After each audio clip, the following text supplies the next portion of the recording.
Perjuangan Oneng tagih ganti rugi tanah Mat Solar di Rut Jasa Marga akhirnya beri kepastian. Sebelum Mat Solar menghembuskan napas terakhir pada hari Senin 17 Maret 2025, pukul setengah 11 siang, Rieke Diah Pitaloka belum menyerah memperjuangkan hak sahabatnya. Di hari yang sama pada siangnya, Rieke yang merupakan anggota DPR RI Komisi 5 sedang melakukan rapat bersama pihak Jasa Marga membahas arus mudik. Wanita yang berperan sebagai Oneng dalam sinetron komedi Bajai Bajuri ini menagih janji pihak Jasa Marga untuk membayar hak sahabatnya di sela-sela pembahasan tentang mudik. Hingga akhirnya Direktur Utama Jasa Marga Subakti Syukur memberikan jawaban yang cukup melegakan. Subakti mengatakan bahwa permasalahan ini akan diselesaikan sebelum Lebaran tahun 2025.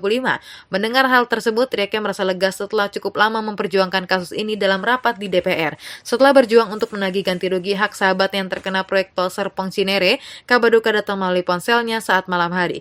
Ia menerima pesan singkat dari putranya bahwa Mat Solar yang menderita stroke sejak 2017 sudah tiada di Rumah Sakit Pondok Indah, Jakarta Selatan. Meski sahabatnya telah tiada, politisi PDIP ini masih berjanji akan terus mengawal hingga ahli waris mendapatkan haknya. Akibatnya, uang ganti rugi yang seharusnya dibayar malah tertahan di Pengadilan Negeri Tangerang melalui skema konstitusi alias penitipan. Wanita asal Garut ini meminta netizen mencatat janji Direktur Utama Jasa Marga yang berjanji membayar ganti rugi tanah Mat Solar sebelum Lebaran. Rieke menambahkan bahwa kasus ini bukan hanya perkara tanah, tapi perjuangan sahabatnya di industri hiburan tanah air. Di sisi lain, kuasa hukum Mat Solar Khairul Iman mengungkapkan gugatan tersebut kemungkinan akan dibatalkan. Sidang perdana sengketa ganti rugi lahan ini dijadwalkan dalam waktu yang dekat di bulan ini, yang digelar di Pengadilan Negeri Tangerang. Di bulan Ramadan ada secerca harapan untuk Bang Juri yang sedang stroke saat ini sejak 2017 begitu.